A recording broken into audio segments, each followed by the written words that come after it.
Iran, Israel, America మధ్య భీకర యుద్ధం కొనసాగుతోంది. గల్ఫ్ దేశాలపైన తన దాడులని తీవ్రం చేసింది ఇరాన్.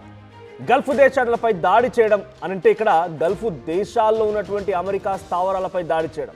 అమెరికా కన్సులేట్ భవనం పైన నిన్న ఇరాన్ పెద్ద మొత్తంలో డ్రోన్లతో దాడి చేసింది. ఈ డ్రోన్ దాడిలో ఈ అమెరికా కన్సులేట్ భవనం, దుబాయ్లో ఉన్నటువంటి అమెరికా కన్సులేట్ భవనం పూర్తిగా కాలిబూడిదైపోయింది. సో అమెరికా ఎంబసీలే టార్గెట్గా భీకరంగా దాడులు కొనసాగుతున్నాయి.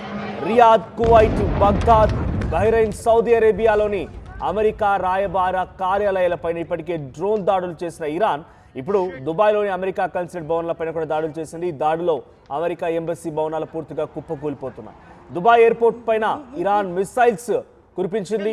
ఇరాన్ దాడిలో అటు విమానాశ్రయం కూడా పూర్తిగా దెబ్బతిన్నట్టు తెలుస్తుంది. ఒకసారి రాత్రి అమెరికా ఎంబసీ కార్యాలయం పైన జరిగినటువంటి ఆ దాడికి సంబంధించి ఆ విజువల్ చూద్దాం. లీవ్ ఫ్రమ్ దేర్ वो खोला काउंटर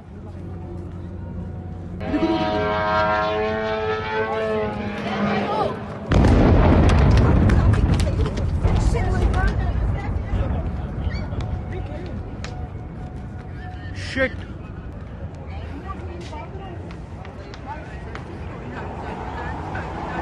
मूव निकल निकल निकल निकल another drone वो leave from there leave from there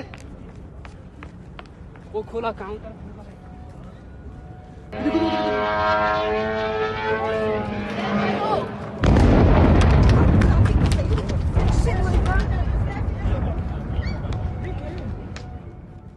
ఇటు దుబాయ్ ఎంబసీ కార్యాలయం పైన జరిగినటువంటి ఆ దాడికి సంబంధించి విజువల్ చూస్తున్నాం. సో ఎంబసీ కార్యాలయం పూర్తిగా ధ్వంసం అయిపోయింది.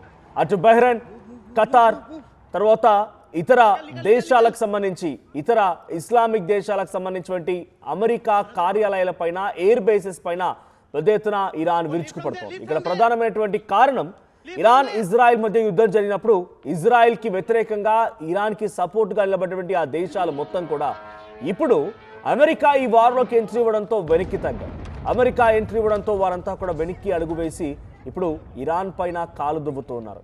ఖతార్లో దాడి చేయడానికి, దుబాయ్లో దాడి చేయడానికి, సౌదీ అరేబియాకు సంబంధించినటువంటి పలు స్థావరాలపై దాడి చేయడానికి, దుబాయ్ ఇంటర్నేషనల్ ఎయిర్పోర్ట్ని కుప్పకూల్చడానికి, అక్కడ కూడా విమానాల్ని రద్దుకి కారణం అవడానికి ఇరాన్ ఈ స్థాయిలో దాడి చేయడానికి ప్రధాన కారణం ఒకటే.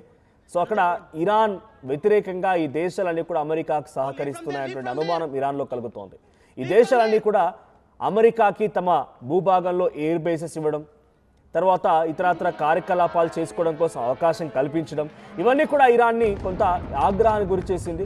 సో ఆగ్రహానికి గురి చేయడమే కాదు, ఇరాన్లో ఉన్నటువంటి ప్రజలు, ఇరాన్లో ఉన్నటువంటి అక్కడి సంస్థాగత లోపాలు కూడా ఇప్పుడు ఈ దాడికి కారణమవుతున్నాయి. Iran supreme leader Ali Khamenei 40 ఏళ్ల పాటుగా ఏకఛత్రాధిపత్యంగా ఆయన ఆ పీఠాన్ని అధిరోహించి సుప్రీం లీడర్గా ఆయన కార్యకలాపాలు నిర్వహించిన వ్యక్తిని ఇప్పుడైనా ఒక్కసారిగా మరణించడంతో అక్కడ సంబరాలు జరుగుతున్నాయి. కారణం ఏంటంటే ఒక మత ఆధారితంగా, ఒక మతానికి సంబంధించినటువంటి వ్యవస్థల ఆధారితంగా దేశాన్ని నడిపితే డెఫినెట్గా ఇటువంటి పరిణామాలే ఉంటాయనే దానికి ఇరాన్ ఒక ఉదాహరణ. అక్కడ మత ఆచారాల్ని, అక్కడ మత పద్ధతులని, అక్కడి సాంస్కృతి సాంప్రదాయాలు కేవలం మతానికి సంబంధించే ఉండేది. ఇంకా పాత మోడర్నైజ్డ్ ఏమీ లేవు. మోడర్నైజ్డ్ ఇన్ సెన్స్ టెక్నాలజీ అంతగా ఎంకరేజ్ చేయలేరు. ఉద్యోగాలకి మహిళలను వెళ్ళనిచ్చేవారు కాదు, మహిళల్ని సప్రెస్ చేస్తూ ఉండేవారు. అబ్బాయిలను కూడా అక్కడ బియర్డ్ లేకపోతే వాళ్ళపై ఫైన్ వేసేవారంట. ఇటువంటి చాలా కఠినమైనటువంటి పద్ధతులు, ఆచారాలు ఉన్నాయి. కాబట్టి 40 ఏళ్ల పాటుగా మగ్గినటువంటి అక్కడ ప్రజలు కొంతమంది వ్యతిరేకమైపోయారు. అలీ ఖమేనీ మరణం తర్వాత రోడ్డుపైకి ఎక్కి అమ్మాయిలంతా కూడా బురకాలు తీసేస్తున్నారంటే వాళ్ళు ఎంత సపరేషన్ గురయ్యారు ఇన్ని రోజుల పాటుగా అర్థమవుతోంది. సో కాన్స్టిట్యూషన్ అనేది ఉండాలి, సపరేట్ గైడ్ లైన్స్ ఉండాలి, రిలీజియస్ బిలీఫ్స్ని బిలీవ్ చేస్తూనే, ఫ్రీడమ్ ఆఫ్ రిలీజియస్ బిలీఫ్ ఉంటూనే మరోవైపు ఫ్రీడమ్ ఆఫ్ లీవ్ అనేది కూడా ఉండాలి. ఫ్రీడమ్ ఆఫ్ లివింగ్ టుగెదర్ని కూడా, వాళ్ళెవరికి ఇష్టం వచ్చినట్టుగా వాళ్ళ బతకానికి స్వేచ్ఛ కూడా ఉండాలి. కానీ ఇక్కడ కేవలం మతం ఆచారితంగా జరిగేటువంటి దాంట్లోనే ఇప్పుడు అమెరికా డైరెక్ట్గా ఇరాన్పై దాడి చేయడంలో, ఇజ్రాయెల్, అమెరికా రెండు దాడి చేయడంలో డైరెక్ట్గా అటాక్ కనుక చేసి ఉంటే ఈ స్థాయిలో ఇరాన్ కుప్పకూలిపోయేది కాదేమో, సుప్రీం లీడర్ అలీ ఖమేనీ హతమార్చేవారు కాదేమో.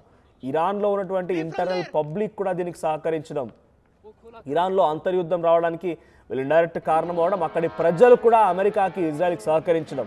ఏకంగా అలీ ఖమేనీ సీసీటీవీ కెమెరాలు అంటే ట్రాఫిక్ సిగ్నల్ కెమెరాలని హ్యాక్ చేయడం, అలీ ఖమేనీ ఫోన్ని సైతం హ్యాక్ చేయడం, ఏడాదిన్నర కాలం పాటుగా కంప్లీట్గా అలీ ఖమేనీ మొత్తం కూడా అమెరికా అండ్ ఇజ్రాయెల్ సర్వేలెన్స్లో ఉండడం అని అంటే చిన్న విషయమా?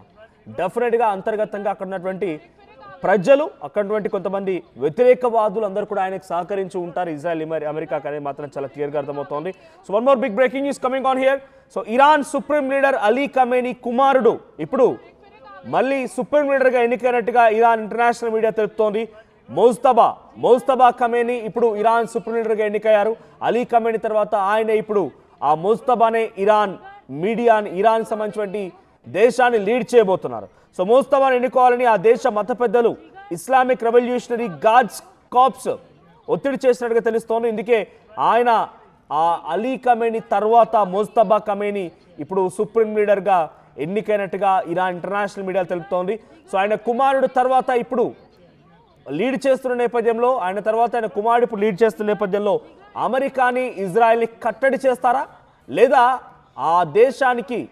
ఆయా దేశాలకి ఇజ్రాయెల్ లొంగిపోతుందా, మోజ్తబా ఖమేనీ లొంగిపోతారా, లేదంటే నెక్స్ట్ టార్గెట్గా అసలు చాలా పరిపాలన తీసుకురావాలని ఆలోచిస్తున్న అమెరికాకి మళ్ళీ మోజ్తబా ఖమేనీ రావడం అంటే మళ్ళీ ఇస్లామిక్ రూల్ని కంటిన్యూ చేయడం, అమెరికాకి ఇజ్రాయెల్కి వ్యతిరేకంగా వ్యవహరించడం, పక్క దేశమైనటువంటి కువైట్ కానీ, ఖతర్ కానీ, తర్వాత సౌదీ అరేబియా కానీ ఈ దేశాలకు ఆయన అటాక్ చేస్తున్నాడు కాబట్టి వారు కూడా వ్యతిరేకం అవడంతో ఇప్పుడు చాలా పరిపాలన తీసుకోవాలని ఆలోచన చేస్తున్న అమెరికాకి ఇది ఒక బిగ్ షాక్ అనే చెప్పాలి.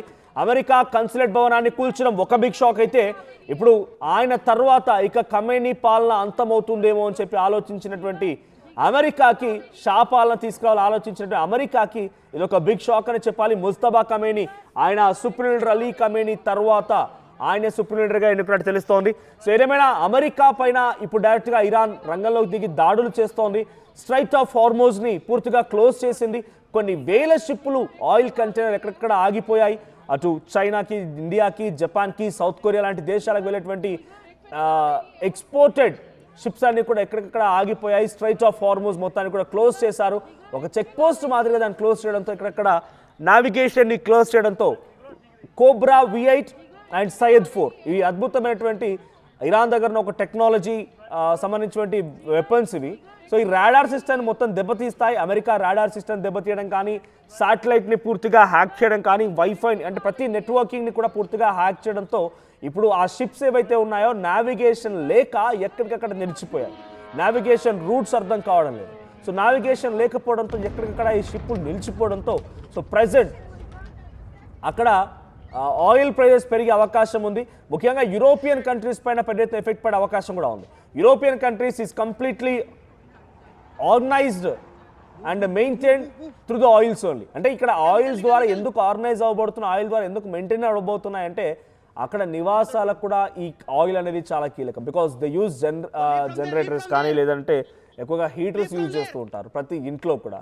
సో దానికి ఈ ఆయిల్ కంపల్సరీ మ్యాండేట్. ఇప్పుడు యూరోపియన్ కంట్రీస్ అన్ని కూడా ఒకసారిగా ఆందోళనకు గురవుతున్నాయి. బ్రిటన్ ప్రధాని కీర్ స్టార్మర్ కూడా ఒక స్టేట్మెంట్ పాస్ చేశాడు. ఆయన ఏమంటాడంటే, I'm no more in the war, నేను వార్లో లేను, దయచేసి నన్ను ఇబ్బంది పెట్టకండి, నేను వార్లో లేను, నన్ను ఇబ్బంది పెట్టకండి అని చెప్పండి. ఇరాన్ని, అమెరికాని, ఇజ్రాయెల్ అన్నింటినీ హెచ్చరిస్తూ నేను యుద్ధంలో లేను కాబట్టి మీరు నన్ను ఇబ్బంది పెడితే నా దేశంలో కొంత అతలాకుతలమే పరిస్థితి ఉంది, ఇన్ఫ్లేషన్ స్టార్ట్ అవ్వచ్చు, సో ఈ రేట్లు పెరగొచ్చు, ప్రజలు సామాన్యులు ఇబ్బంది పడవచ్చు, so I'm no more in war, don't make me hurt అన్నట్టుగా ఆయన మాట్లాడుతున్నారు. సో మరి కీర్ స్టార్మర్ ఒక్కరే కాదు, ఫ్రాన్స్, జర్మనీ అంటే మొత్తంగా యూరోపియన్ కంట్రీస్ అన్నీ కూడా ఇప్పుడు ఇబ్బంది పడక తప్పదు. మరి యూరోపియన్ కంట్రీస్ని ఇబ్బంది పెడుతోంది ఇరానా, ఇజ్రాయిల్, అమెరికా అనేది మాత్రం మీకు అర్థమై ఉంటుంది బహుశా. సో ఇరాన్ 1:manyగా ఇరాన్ ఒక్కటే ఇది అమెరికాతో పోరాడుతోంది, ఇజ్రాయిల్తో పోరాడుతోంది, కువైట్, ఖతార్, బహ్రాన్, తర్వాత ఇంకా సౌదీ అరేబియా ఈ దేశాలతో పోరాడుతోంది. ఇరాన్ ఒకవైపు, ఈ దేశాలన్నీ ఇంకోవైపు. 1:manyగా యుద్ధం కొనసాగుతోంది. దాదాపుగా ఇది 3వ ప్రపంచ యుద్ధాన్ని తలపించే విధంగా ఉంది. సో 1:many అంటే మీరు గమనించండి, if you have any world map with you, ఒకసారి వరల్డ్ మ్యాప్ ఓపెన్ చేస్తే ఇండియాకి ఎడమ వైపున ఉన్నటువంటి ప్రతి ప్రాంతం మొత్తం కూడా టువర్డ్స్ వెస్టర్న్ పార్ట్ మొత్తం కూడా ఇప్పుడు ఏమవుతుంది చూడండి, పాకిస్తాన్, ఆఫ్ఘనిస్తాన్ యుద్ధం జరుగుతోంది. ఆ పక్కనే ఇరాన్ ఏం చేస్తోంది, Iraq, Kuwait, Saudi Arabia, Qatar, Bahrain until Israel వరకు ఇరాన్ దాడి చేస్తోంది. అటువైపు నుంచి మిసైల్ ఇటువైపు నుంచి మిసైల్ అటువైపు, వరుసగా యుద్ధం జరుగుతూనే ఉంది. సో మిడిల్ ఈస్టర్న్ కంట్రీస్ మొత్తం కూడా యుద్ధంలోకి దిగాయి. నిన్న చైనా కూడా ఇరాన్ విదేశాంగ మంత్రితో మాట్లాడుకొచ్చి I'm ready to give you warfare, మీకు వార్ఫేర్ ఇవ్వడానికి సిద్ధంగా ఉన్నాను, కాబట్టి మీరు యుద్ధం చేయండి అన్నట్టుగా చైనా ఎంకరేజ్ చేస్తోంది. రష్యా యుద్ధాన్ని ఖండించింది, నార్త్ కొరియా యుద్ధాన్ని ఖండించింది. భారత్ తటస్థంగా ఉంది. మన దగ్గర ఉగ్రవాద చర్యలు జరగకుండా భారత్ అడ్డుకునే ప్రయత్నం చేస్తోంది. అంటే మీరు గమనిస్తే middle eastern part of Asia మొత్తం కూడా అల్లకల్లం అయిపోయింది. ఇరాన్, ఇరాక్, ఇజ్రాయెల్, తర్వాత కొన్ని ఇస్లామిక్ నేషన్స్, అరబ్ కంట్రీస్, ఆ తర్వాత యూరోపియన్ కంట్రీస్ అంతా కూడా యుద్ధం ప్రభావం కారణంగా ఎఫెక్ట్ అవుతున్నాయి. ఇది మూడో ప్రపంచ యుద్ధానికి సంకేతమేనా అంటే ఆల్రెడీ యుద్ధం జరుగుతుందని చెప్తున్నారు అనలిస్టులు. సో ఇప్పటితో ఇంకా యుద్ధం ఆగిపోలేదు, ఇంకా కంటిన్యూ అవకాశం ఉంది. సో ఇటువంటి సిచ్యువేషన్ కనుక ఇంకొక 2 days పాటుగా కంటిన్యూ అయితే కనుక డెఫినెట్గా భారత్ కూడా ఇబ్బంది పడాల్సి వస్తుంది. బికాస్ ఆ స్ట్రైట్ ఆఫ్ హార్మూజ్ జలసంధి నుంచే సుమారుగా 30-35% ఆయిల్ని భారత్ కొంటోంది సౌదీ నుంచి, ఆ తర్వాత కువైట్ నుంచి. ఈ 2 దేశాలు ఇరాక్ అండ్ సౌదీ నుంచి మనం ఆయిల్ కొనుగోలు చేస్తున్నాం. ఆ జలసంధి నుంచే ఈ ఆయిల్ అంతా కంటైనర్ ద్వారా, షిప్స్ ద్వారా వస్తూ ఉంటుంది. ఇప్పటికే 2 రోజులైంది ఆ షిప్స్ మూవ్ అవ్వక. ఇంకొక 1 day సుమారుగా 2 days కనుక కంటిన్యూ 24 hours to 40 hours కనుక గడిస్తే అమాంతంగా ఆయిల్ ధరలు పెరిగిపోయే అవకాశం ఉంది. పెట్రోల్, డీజిల్ ధరలు పెరిగిపోతాయి. బికాజ్ మనకు వచ్చే దాంట్లో 100 million barrels మొత్తం కూడా ఒక రోజుకి ఆ స్ట్రైట్ ఆఫ్ హార్మూజ్ నుంచే వస్తాయి. దాంట్లో 80% చైనాకు వెళ్తుంది.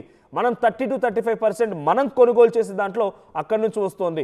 సో ఇప్పుడు ఈ నేపథ్యంలో అక్కడ కనుక ఇంకొన్ని రోజుల పాటుగా ఆ షిప్స్ కనుక అలాగే ఆగిపోతే ఇండియా కూడా ఎఫెక్ట్ పడే అవకాశం ఉంది. అసలైన తొలి వెలుగు.